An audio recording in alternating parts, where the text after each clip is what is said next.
Hello students, good morning. अपन third lesson पढ़ रहे थे ज्योग्राफी में, जनसंख्या का वितरण, घनत्व एवं वृद्धि। अपन ने वितरण पढ़ लिया था, किन किन क्षेत्रों में अधिक जनसंख्या पाई जाती है, कौन से महाद्वीपों में अधिक जनसंख्या पाई जाती है और कौन से कम, और इसको प्रभावित करने वाले कारक पढ़ लिए थे। अब अपन पढ़ेंगे जनसंख्या का घनत्व। जनसंख्या का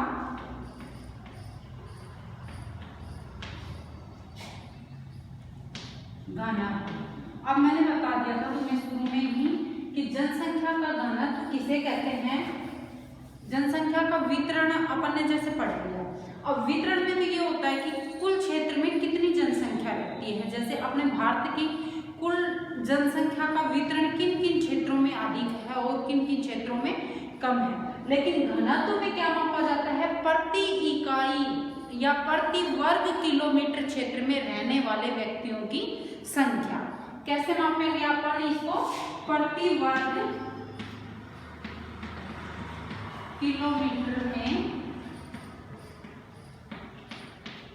रहने वाले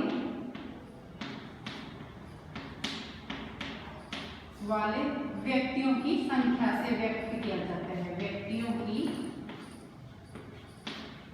संख्या या अनुपात, ठीक है। इसमें इसका अनुपात निकाला जाता है कि प्रति वर्ग किलोमीटर क्षेत्र में कितने लोग निवास करते हैं, इसे जनसंख्या का घनत्व कहते हैं। अब प्रति वर्ग किलोमीटर क्षेत्र में कि जैसे पहाड़ी, मैंने अपने वितरण पढ़ा था तब भी पढ़ा था कि कुछ क्षेत्र ऐसे हैं जहां जनसंख्या अति विरल या बहुत ही कम जनसंख्या निवास करती है, और कुछ क्षेत्र उनको प्रभावित करने वाले कारक भी अपन ने पढ़ लिए थे।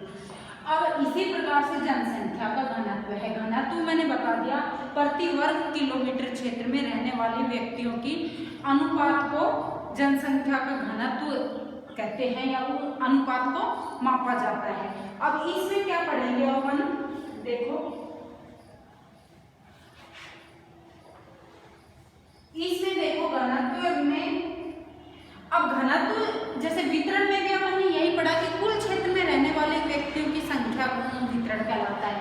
अब प्रति वर्ग किलोमीटर क्षेत्र क्यों पढ़ते हैं अपन, इससे उसके वहां की भौगोलिक स्थिति का, वहां की आर्थिक स्थिति का जो ज्ञान अपन को उस क्षेत्र की, जैसे आर्थिक उन्नति क्यों नहीं हो रही है या क्यों अधिक हो रही है, इस चीज का ज्ञान करने के लिए अपन को वहां की जो सही स्थिति है या वहां का जो भौगोलिक वितरण है, भौगोलिक जो विकास है, आर्थिक विकास है, यह घनत्व पर ही निर्भर करता है। इसलिए अपन घनत्व ज्ञान करते हैं। अब इसमें घनत्व को देखो, इसमें यही बता रखा है कि अब ये घनत्व कम और अधिक क्यों पाया जाता है, किसी भी क्षेत्र में घनत्व अधिक और कम क्यों पाया जाता है। ये मैंने पहले जैसे अपन ने वितरण में पढ़ा था तो भी बताया था। भौगोलिक कारक, आर्थिक कारक, सामाजिक सांस्कृतिक कारक, ये सारे कारक इनको वहां प्रभावित करते हैं, इसीलिए घनत्व भी कम और अधिक पाया जाता है। क्यों? क्योंकि ये जो कारक है ना, ये इन्हीं से ही वहां के क्षेत्र का विकास निर्धारित होता है। क्योंकि उस क्षेत्र में रहने वाली जनसंख्या किन किन कार्यों में लगी हुई है, वहां का भौगोलिक वातावरण किस प्रकार का है, ये सारी चीजें वहां के विकास को प्रभावित करती हैं। अब अपन जनसंख्या का घनत्व इसी संदर्भ में पढ़ेंगे। अब पता लगता है होगा आपको कि घनत्व ज्ञात अपन क्यों करते हैं या क्यों पढ़ते हैं। इसलिए पढ़ते हैं कि वहां का जो क्षेत्र है, वहां अधिक विकास हो रहा है उस क्षेत्र का, या निम्न विकास हो रहा है, क्यों हो रहा है, उन कारणों को जानने के लिए अपन को घनत्व का वर्णन करना पड़ता है। ठीक है, उसमें आपके ये भी आ जाएंगे, जैसे वहां पर अब इन कारकों को, जैसे जनसंख्या का घनत्व अधिक और कम, इसी प्रकार जनसंख्या का वितरण अपन ने पढ़ा था, सेम ऐसे ही है। लेकिन ये निश्चित भूभाग हो जाता है ना, उसमें व्यक्तियों की संख्या को ज्ञात किया जाता है। प्रति वर्ग किलोमीटर क्षेत्र में रहने वाले व्यक्तियों की संख्या को क्या कहते हैं, घनत्व। ठीक है, उसका अनुपात ज्ञात किया जाता है वहां। ठीक है, अब इनसे जैसे इसको अनेक कारक प्रभावित करते हैं, जैसे अपन ने वितरण पढ़ा था, सेम वही कारक हैं, भौगोलिक, आर्थिक, सामाजिक और सांस्कृतिक। भौगोलिक में अपन ने पढ़ा था वहां की भौगोलिक स्थिति, वहां का धरातल किस प्रकार का है, वहाँ की मिट्टियाँ किस प्रकार की है, जलवायु किस प्रकार की है, इसी प्रकार, क्योंकि मानव के लिए ये सारे कारक बहुत ही अति महत्वपूर्ण है रहने के लिए।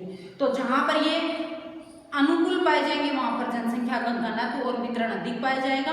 जो वितरण में अपन ने कारक पढ़े थे ना, सेम वही कारक हैं इनके, आर्थिक, भौगोलिक, आर्थिक, सामाजिक और सांस्कृतिक कारक। ठीक है, अब अपन ये जनसंख्या का घनत्व आपके आ गया होगा समझ में, प्रति वर्ग किलोमीटर क्षेत्र में रहने वाले व्यक्तियों की संख्या के अनुपात को जनसंख्या का घनत्व के द्वारा मापा जाता है। अब इसको ज्ञात करने के प्रकार कौन कौन से हैं, जनसंख्या घनत्व के प्रकार। ठीक है, जनसंख्या घनत्व के प्रकार, घनत्व के प्रकार। अब अनेक प्रकार से, क्योंकि वहां की जो स्थिति होती है ना, उसको ये मुख्यतः 5 प्रकार है। इसमें नंबर 1 बार समझ लो, जनसंख्या के प्रकारों में क्यों बांटा है कि वहां की जनसंख्या का, ये वहां का अनुपात निकालने के लिए ही इसके अलग अलग प्रकार, कि वहां की जनसंख्या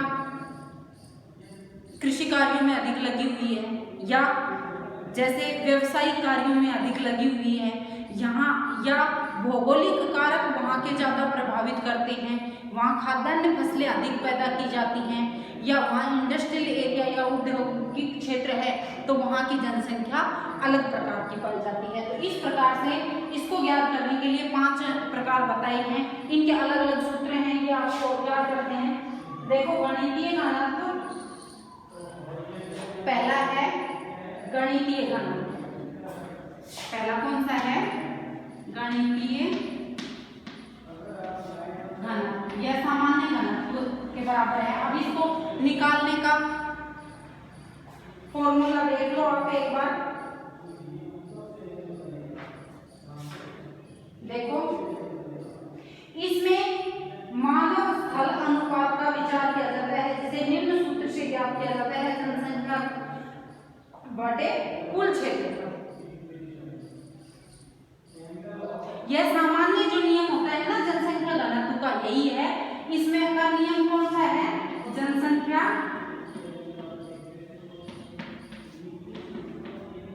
कुल क्षेत्रफल, कुल क्षेत्र में रहने वाली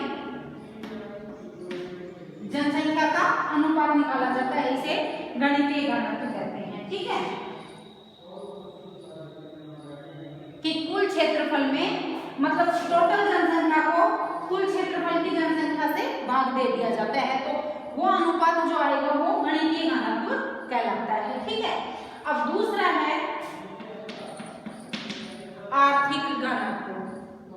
ठीक है, आर्थिक घनत्व में क्या आएगा कि वहां की जो जनसंख्या है वो किस, मतलब उसका आर्थिक सोर्स क्या है, संसाधन क्या है वहां के, आर्थिक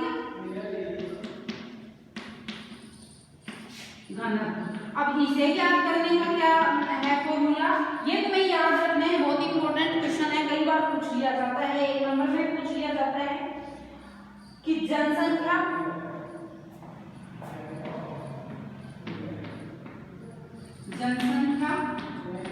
अनुपात में वहां के संसाधन। अब इससे आप क्या समझे कि वहां की कुल जो जनसंख्या है और वहां जो संसाधन पाए जाते हैं, जैसे मैंने आपको वितरण में भी बताया था कि कुछ क्षेत्र ऐसे होते हैं जो इंडस्ट्रियल एरिया होता है, औद्योगिक क्षेत्र, तो वहां का संसाधन क्या हो गए, वहां के कच्चा माल और उद्योग। आर्थिक संसाधन क्या हो गए वहां के, कि उद्योगों में, क्योंकि वहां की जनसंख्या का अनुपात निकालेंगे ना, इनको प्रकारों में इसलिए बांटा है कि वहां की जनसंख्या का जैसे घनत्व जब ज्ञात करें तो किन कामों में वहां की जनसंख्या लगी हुई है, यह ज्ञात करने के लिए। तो आर्थिक में क्या किया जाता है कि वहां जो भी संसाधन, जैसे भौगोलिक संसाधन पाए जाते हैं, वहां समझ लो कच्चा माल अधिक पाया जाता है, तो वहां लेबर अधिक मिलेगी उन संसाधनों को निकालने के लिए। ठीक है, अब वहां पर अगर उद्योग स्थापित है या जैसे समुद्री किनारे जनसंख्या पाई जाती है, तो वो अधिकतर जैसे इसमें मछली पालन में इनमें लगी रहती है, तो वहां अपन को पता लग जाएगा कि वहां उस क्षेत्र में ये जनसंख्या आर्थिक उसका सोर्स मछली पालन, ठीक है, या नौकायन, जो समुद्री जो होते हैं ना, पानी में जो संसाधन उत्पन्न होते हैं वही उनका सोर्स होता है। तो यह ज्ञात करने के लिए अब इनके ये फॉर्मूले हैं, ये जो नियम हैं ये हमें याद रखने हैं। अब देखो गणितीय घनत्व में जनसंख्या कुल जनसंख्या के कुल क्षेत्रफल से भाग दिया जाता है। इसमें जनसंख्या को वहां पर उपलब्ध संसाधनों से भाग दिया जाता है, इससे उसका अनुपात निकल आएगा कि वहां किन प्रकार। अब अगला है कायिक घनत्व, तीसरा है कायिक घनत्व।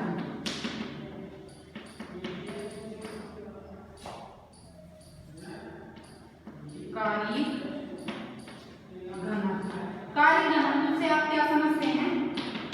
इसमें इसका देखो एक बार फॉर्मूला देख लो। कायिक घनत्व जनसंख्या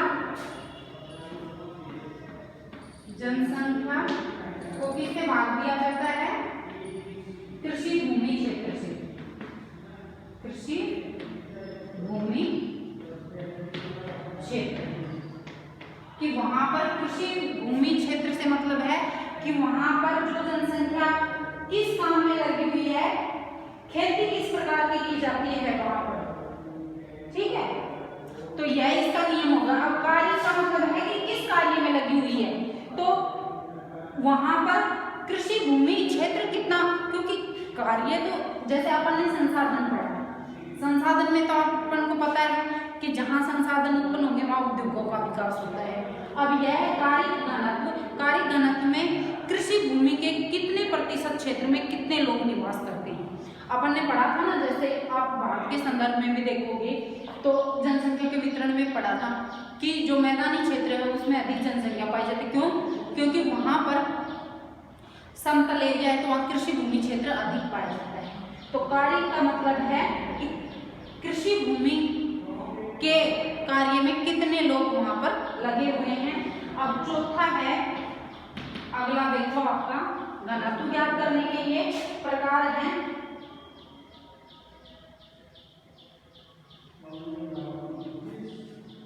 कृषि घनत्व, यह भी इसी का ही रूप है, कायिक घनत्व का ही कृषि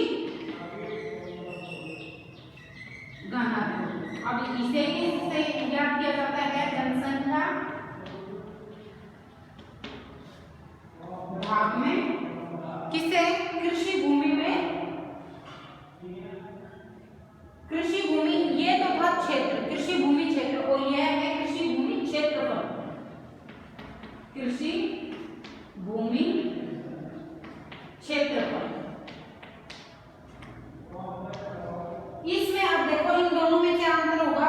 कायिक घनत्व तो वहां का कृषि भूमि क्षेत्र कितना पाया जाता है, ठीक है, और कृषि घनत्व में कि कृषि में कितने लोग कृषि कार्य में लगे हुए हैं। इनको आप एक बार समझ लेना। कृषि भूमि क्षेत्रफल में कि कितने लोग सिर्फ और सिर्फ उनका आर्थिक सोर्स क्या है? कृषि, कि उसमें क्षेत्र में एक तो कुल भूमि का कितने प्रतिशत कृषि योग्य भूमि है, समझ गए ना। और दूसरा कि उसमें कृषि कार्य में भूमि तो वहां है, लेकिन कई लोग ऐसे होते हैं कि औद्योगिक विकास वहां ज्यादा, उद्योगों का विकास ज्यादा कर दिया जाता है। तो कृषि भूमि के जो कृषि कार्य में कितने लोग लगे हुए हैं, वहां निवास करने वाले लोग कृषि कार्य में कितने लगे हुए हैं। अब पांचवा इधर लिख देती हूं मैं। पांचवा है पोषण घनत्व, पोषण घनत्व, पोषण घनत्व, पोषण घनत्व। अब इसे भी इस फॉर्मूले से ज्ञात किया जाता है। इसमें भी जनसंख्या भाग में भोज्य फसलों का क्षेत्रफल, भोज्य मतलब भोजन, जो खाद्यान्न फसलें होती है ना, भोज्य फसलों का क्षेत्रफल, ठीक है, कि वहां पर जो कुल जनसंख्या पाई जाती है उसका कितने खाद्यान्न फसलें या भोज्य फसलें वहां पर उस कार्य में कितनी जनसंख्या लगी हुई है। यह 5 प्रकार हैं किसको? जनसंख्या घनत्व को ज्ञात करने के प्रकार बताए हैं। गणितीय घनत्व जो सामान्य घनत्व ज्ञात करने की विधि है, जनसंख्या बटे कुल क्षेत्रफल। दूसरा है आर्थिक घनत्व, इसमें जनसंख्या बटे संसाधन। इसका मतलब क्या हुआ कि वहां पर आर्थिक सोर्स क्या है, संसाधन क्या पाए जाते हैं। कार्य घनत्व और कृषि घनत्व मिलते जुलते हैं, इसमें जनसंख्या, कृषि भूमि क्षेत्र, और दूसरा है कृषि घनत्व में जनसंख्या बटे कृषि भूमि क्षेत्रफल।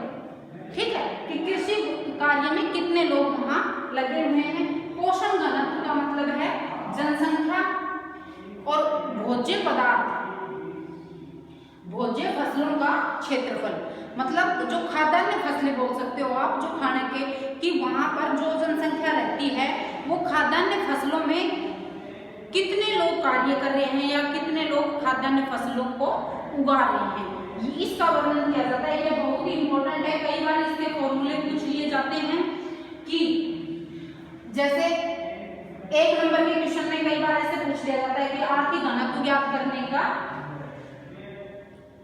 क्या विधि है, या भोज्य घनत्व ज्ञात करने की कौन सी विधि है, या 2 नंबर के क्वेश्चन में जनसंख्या घनत्व के प्रकार लिखो। ठीक है, आपको याद रखने हैं जनसंख्या घनत्व के 5 प्रकार हैं, गणितीय घनत्व, आर्थिक घनत्व, कार्य घनत्व, कृषि घनत्व और पोषण घनत्व। अब ये आपके आ गया होगा, ये प्रकार अपन क्यों पढ़ते हैं कि वहां की कुल जनसंख्या प्रति वर्ग किलोमीटर क्षेत्र में रहने वाली जनसंख्या का अनुपात जो अपन घनत्व में निकालते हैं, वहां की जो सही अनुपात निकालने के लिए कि वहां की जनसंख्या किन किन कार्यों में लगी हुई है वहां की जनसंख्या, तो उस इसलिए इन प्रकारों में इसको बांटा गया है। बहुत ही इंपॉर्टेंट क्वेश्चन है यह लेसन, बहुत ही इंपॉर्टेंट है, हमेशा इस लेसन में से क्वेश्चन आते हैं आपकी परीक्षा में, तो ढंग से पढ़ लेना, इसको ढंग से याद कर लेना। अब आगे है इसमें देखो, विश्व में जनसंख्या के घनत्व का वितरण। अब जैसे अपन ने विश्व में जनसंख्या के घनत्व का वितरण, अभी तो अपन ने जनसंख्या घनत्व ज्ञात करने के लिए प्रकार पढ़े थे। ठीक है, अब है विश्व में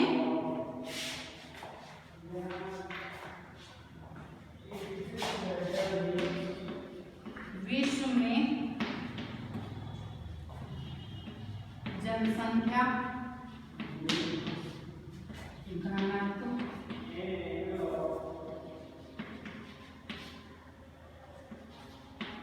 का वितरण, कि कहीं पर जिस प्रकार अपन ने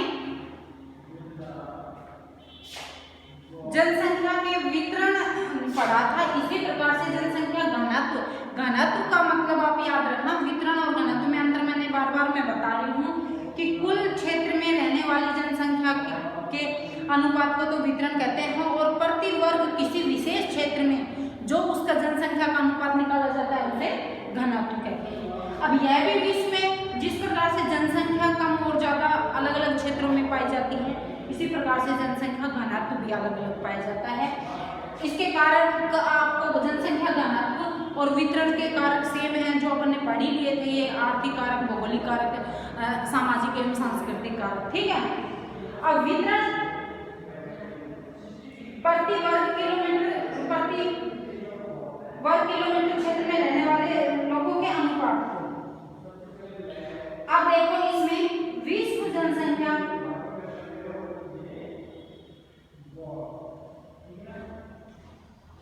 विश्व में जनसंख्या का घनत्व, सबसे अधिक जनसंख्या का घनत्व है बांग्लादेश में 1088 प्रति वर्ग किलोमीटर क्षेत्र।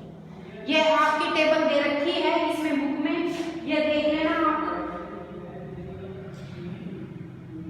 एशिया में 116 व्यक्ति प्रति वर्ग किलोमीटर पाए जाते हैं, यूरोप में 32 व्यक्ति प्रति वर्ग किलोमीटर, अफ्रीका में 27 व्यक्ति प्रति वर्ग किलोमीटर, उत्तरी अमेरिका में 16 व्यक्ति प्रति वर्ग किलोमीटर और दक्षिण अमेरिका में 20 व्यक्ति प्रति वर्ग किलोमीटर पाए जाते हैं।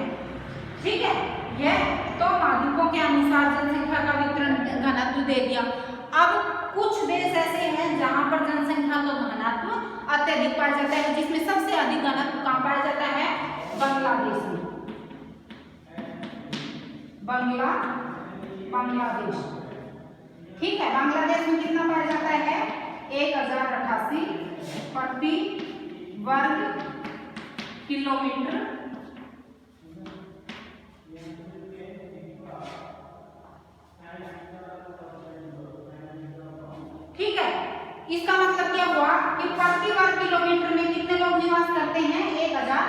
88 लोग निवास करते हैं। सबसे अधिक जनसंख्या का घनत्व कहाँ पाया जाता है? बांग्लादेश में। फिर है देखो ये दक्षिण कोरिया, रुवांडा, नीदरलैंड, भारत में 388 व्यक्ति प्रति वर्ग किलोमीटर है। भारत में जनसंख्या का घनत्व 2013 के अनुसार है ये। भारत में जनसंख्या का घनत्व कितना है? 388 व्यक्ति प्रति वर्ग किलोमीटर। कि प्रति वर्ग किलोमीटर क्षेत्र में कितने लोग निवास करते हैं? 388। यह आपको याद रखने हैं। अब देखो इसके आगे है, ये देशों के नाम देते हैं, ये याद रख लेना 4-5 आप। इसके बाद है अब कुछ क्षेत्र, अब पूरे विश्व की बात करें अपन, ये तो थे कोई पर्टिकुलर देश जैसे। अब अत्यधिक जनसंख्या वाले क्षेत्र या अत्यधिक घनत्व वाले क्षेत्र, देखो सबसे पहला है अत्यधिक घनत्व या जनसंख्या वाले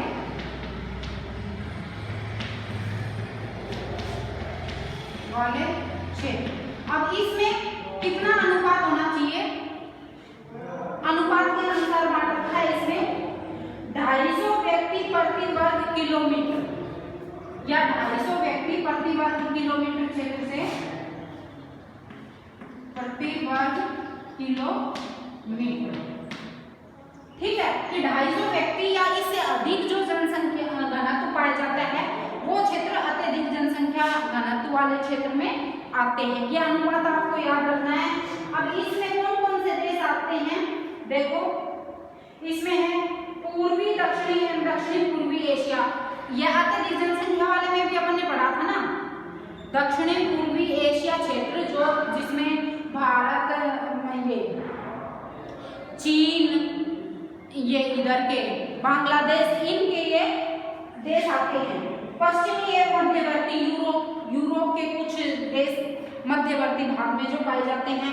और कौन से आते हैं इसमें? देखो पूर्वी उत्तरी अमेरिका वाले क्षेत्र, उत्तरी अमेरिका का पूर्वी क्षेत्र, ये जो अपन मैं बनवाऊंगी ना तो मैं बता दूंगी आपको। ठीक है। अब दूसरा है, यह तो था अत्यधिक जनसंख्या घनत्व वाला। अब अधिक जनघनत्व वाले, अधिक जनघनत्व वाले क्षेत्र। अब इसमें कितना अनुपात होना चाहिए?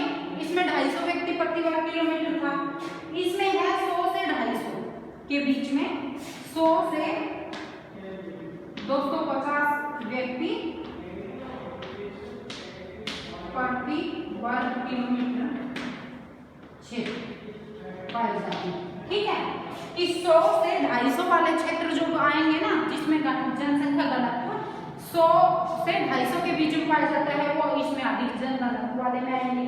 अब इसमें कौन कौन से क्षेत्र आते हैं? देखो दक्षिणी पूर्वी एवं पूर्वी यूरोप, मध्यवर्ती उत्तरी अमेरिका, दक्षिणी अमेरिका के तटवर्ती भाग, अफ्रीका के तटवर्ती भाग, दक्षिणी पूर्वी एशिया आंतरिक भाग और उत्तरी पश्चिमी चीन, मध्यवर्ती भारत और दक्षिणी ऑस्ट्रेलिया इसमें आते हैं। ये क्षेत्र आपको याद रखने हैं। अब सामान्य में जनघनत्व वाले में तीसरा है, एक तो आपको इनमें कि घनत्व कितना होना चाहिए, सामान्य घनत्व कितना होना चाहिए, ये याद रखना है। कुछ इसके क्षेत्र। अब अधिक जनघनत्व वाले हैं, इसे आगे है सामान्य जनघनत्व वाले, सामान्य जनघनत्व वाले।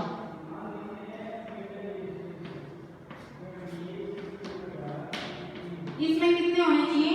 10 से 100 व्यक्ति प्रति वर्ग किलोमीटर क्षेत्र।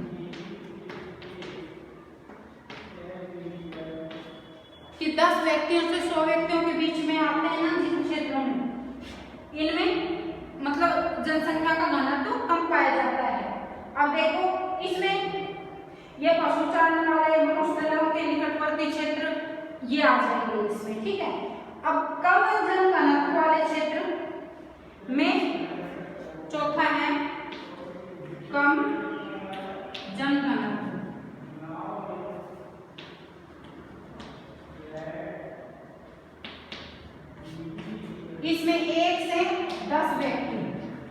प्रति वर्ग किलोमीटर क्षेत्र वाले आ जाएंगे कि इसमें भी देखो इसमें कौन कौन से क्षेत्र दे रखे हैं। अफ्रीका में सूडान, जो ये मरुस्थल पाए जाते हैं, मरुस्थलीय क्षेत्र या जो पहाड़ी क्षेत्र हैं उन क्षेत्रों में यह जनसंख्या। अब प्रायजनविहीन क्षेत्र, एक व्यक्ति प्रति वर्ग किलोमीटर क्षेत्र से भी कम पाया जाता है। इसमें देखो जो ये ध्रुवीय क्षेत्र आते हैं ना, शीत प्रदेश, वो आ जाएंगे। पांचवा है प्रायजनविहीन क्षेत्र, जहां जनसंख्या का एक व्यक्ति प्रति वर्ग किलोमीटर क्षेत्र से भी कम पाया जाता है। जनसंख्या जनविहीन,